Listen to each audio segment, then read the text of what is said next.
Hi, everybody. Welcome to our episode of Fiction in Real Life. We're excited to be here with you. I will let everybody introduce themselves and just say kind of something that they're working on, and then we have a super fun show. So we'll start with Heather.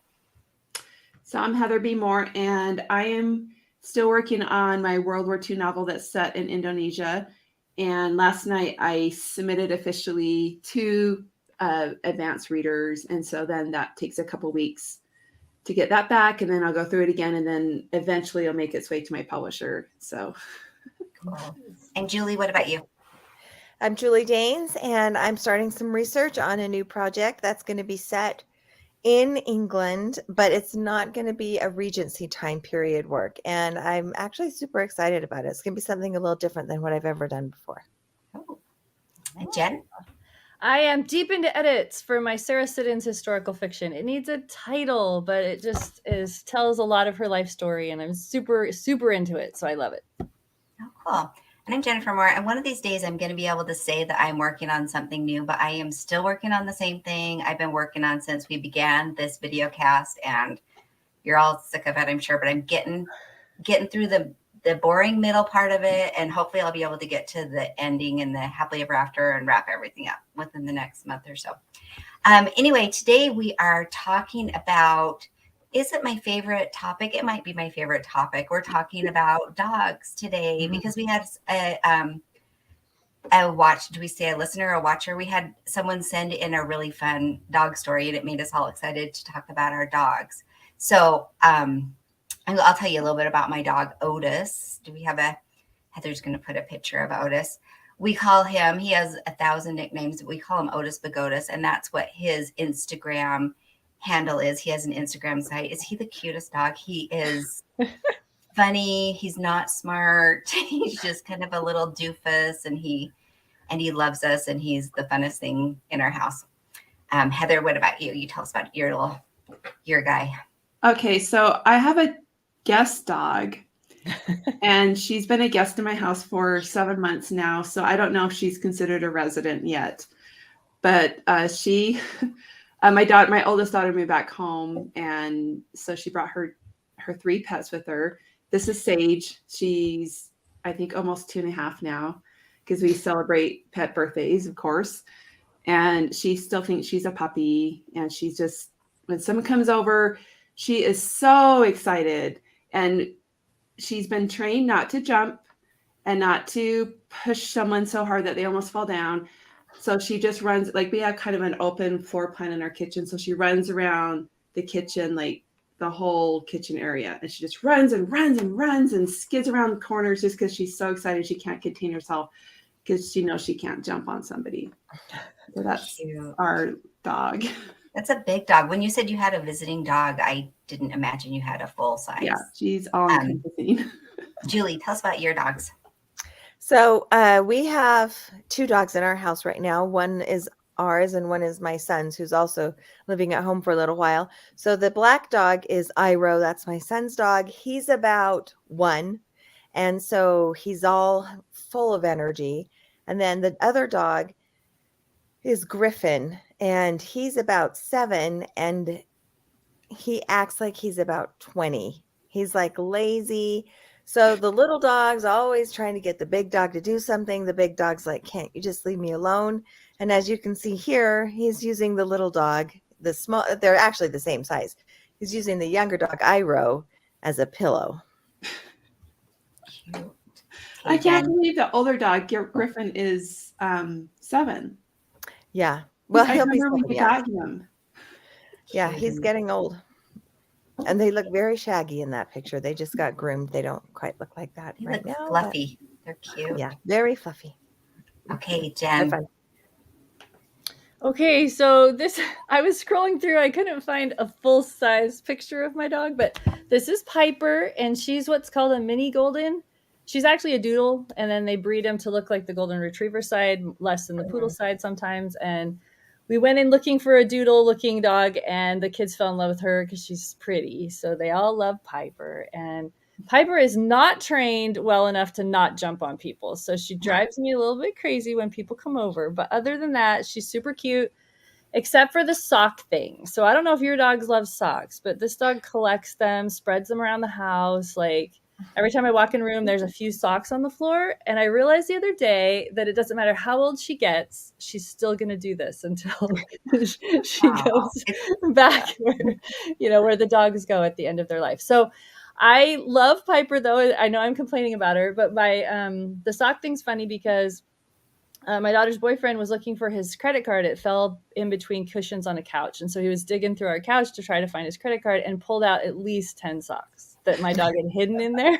Oh, God. I was like, yeah, that's how we are around here. So anyway, this is Piper. And sometimes you'll hear her bark on our video because she's also not trained not to bark.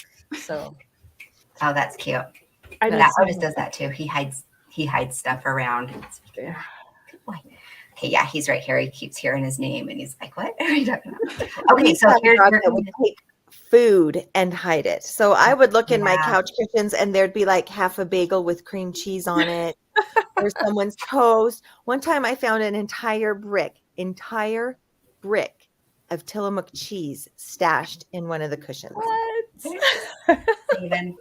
That's so cute. And your dog had just hid it there because that's just for later. Yeah, that's all over the house. We just find pieces of food. Oh, that's cute.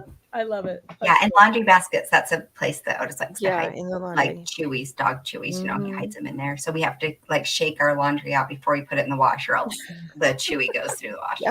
Yep. All right. Well, Heather, will you start off and tell us our story that was sent in? It's really fun. Oh, yeah. First, really quick, we are doing a giveaway. Oh, thanks. This is for, it's a historical romance anthology, just 3 short, sweet stories. And Jen and I are both in this one. And so we thought it'd be fun to give away. So you can choose either paperback or ebook. Either one works. Thanks for a comment. If you leave a comment, sorry, I was supposed to say that. Thanks for reminding me, Heather. So any comment on any of our, wherever you leave your comments. Okay.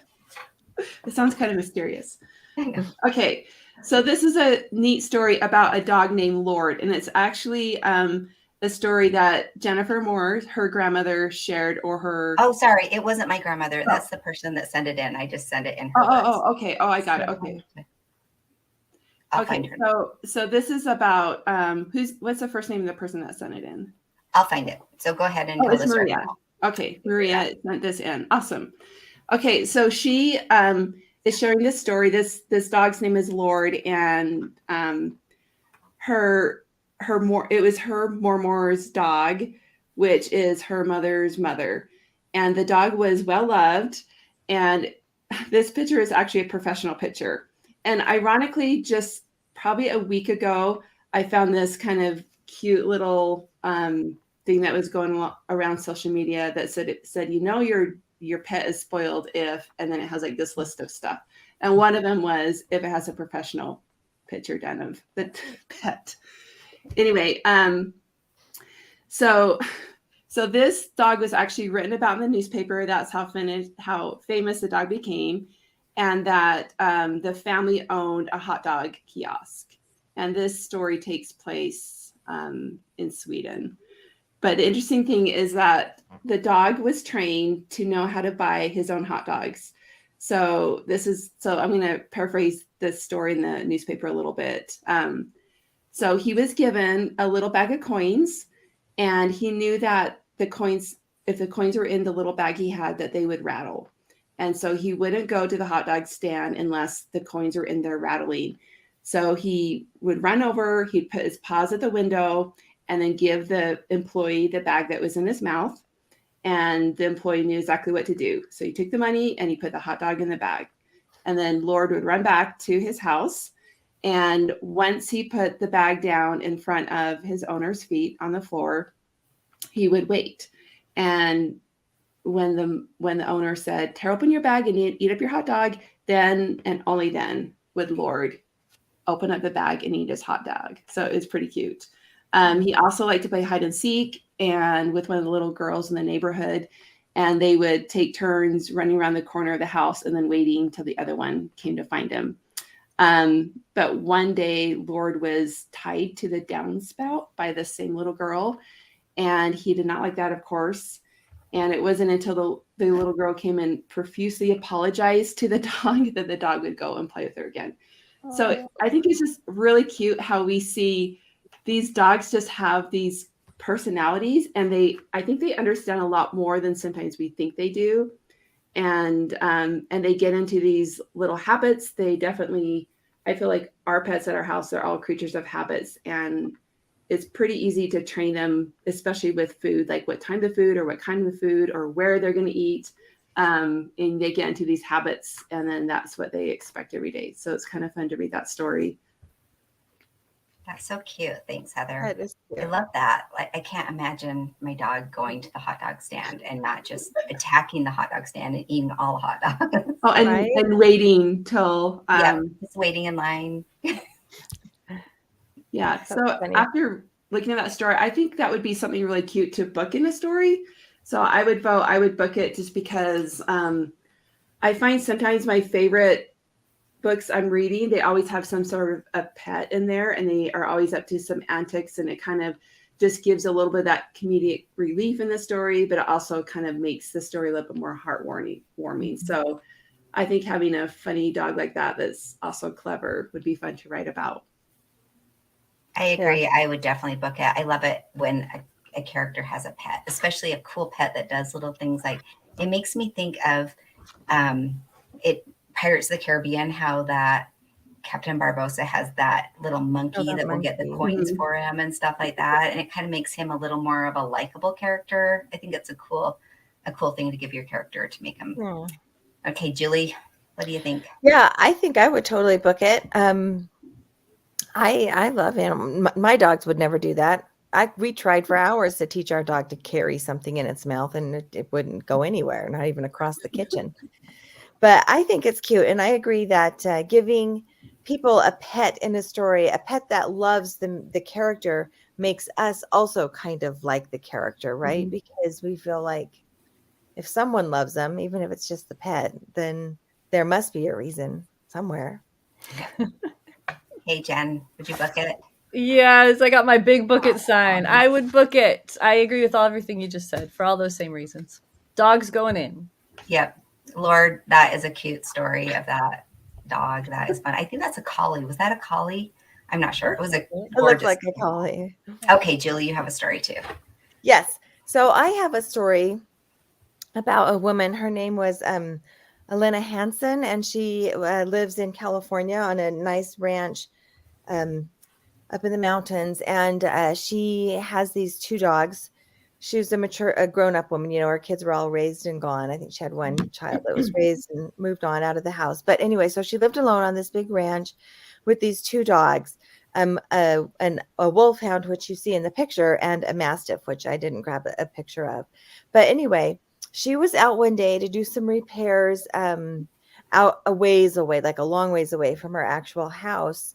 And she took a break from her work and walked around the side of this tree, and there was a bear there. And she said, I made eye contact with that bear, and he looked right at my eyes. And she said, I knew what was coming next. And sure enough, this bear just lunged at her and attacked her and started chomping on her face. And she says she could just hear every chomp, like, ugh. My God. Anyway, so she screamed out for her dog. This dog's name is Alchemy, I think. And they call it Alky. Yeah, I think that's right. Anyway, no, Archie. That was it. Archimedes was his name. I'm sorry. Anyway, this dog comes running and starts fighting the bear, and the other mastiff comes running and starts fighting the bear.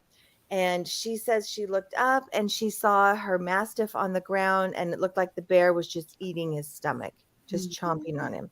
So she thought to herself, well, if my dog is willing to risk its life for me, then I better get going and make an attempt to get out of this place. So she gets up, she kind of stumbles away. She starts to fall down this big ravine. She yells again for the dog to come, and the wolfhound comes, and she puts her hand. So her face has been so ripped off that she can hardly see. So she puts her hand on the dog's head. The dog leads her back to her car, and she gets in her car. But before she gets in her car, the wolfhound bolts back to the bear.